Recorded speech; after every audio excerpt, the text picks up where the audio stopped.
ఇప్పుడు రెండు చోట్ల కూడా రెండు అంశాలు ఉన్నాయి. ప్రభుత్వ వ్యతిరేకత అనేటువంటిది మేజర్ పార్ట్ గెలవడానికి. రెండవది సంక్షేమం. రెండు కలిస్తేనే గెలుపు.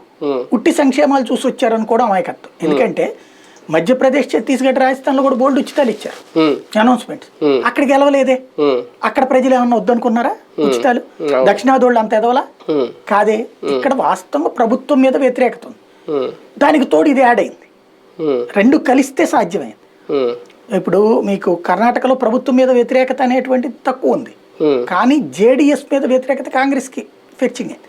ఎందుకంటే బీజేపీ ఓటు 36% వచ్చేసింది 2018లో ఓటు, 0.5% ఎంతో తగ్గింది. అదే సందర్భంలో కాంగ్రెస్ పార్టీకి వచ్చేటప్పటికి 6-7% పెరిగింది. ఎక్కడి నుంచి? జేడీఎస్ ఓట్లు చీలిపోయింది, ముస్లిం ఓట్లు. కాబట్టి అక్కడ ఈక్వేషన్ అది ఉంది. కానీ మాట ఇచ్చాక తప్పితే కుదరదు కదా, కాబట్టి అమలు చేస్తున్నారు. దాని ఇంపాక్ట్ ఏమైంది? ఇప్పుడు బస్సుల మీద మగాళ్ళకి విరక్తి పుట్టింది. అదే సందర్భంలో క్రమంగా ఆర్టీసీ బస్సులకి ఇదివరకు నాకు బాగా గుర్తు, ఎప్పుడన్నా నేను తిరుపతిలో ఉద్యోగం చేసేటప్పుడు కానీ ఏదైనా హైదరాబాద్కి కానీ వెళ్ళేటప్పుడు బెంగళూరు బస్సు అయితే ఎక్కేస్తాను నేను. కర్ణాటక బస్సు రూపాయి ఎక్కువ ఉంటుంది, అద్భుతమైన ఫెసిలిటీ ఉంటుంది. మనకి స్లీపర్ లేకుండా మామూలు బస్సుల్లోనే చక్కటి కుషన్ సీట్స్ బాగుంటాయి. ఇప్పుడు సర్వనాశనం అయిపోయింది.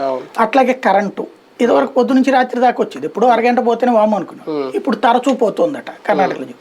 రేపు తెలంగాణలో ఎట్లుంటుంది? ఎందుకంటే ఇప్పటికే 85,000 కోట్ల బకాయిలు ఉన్నాయి. 200 యూనిట్లు ఫ్రీగా ఇచ్చినప్పుడు ఆ డబ్బులు ప్రభుత్వం భరించగలగాలి.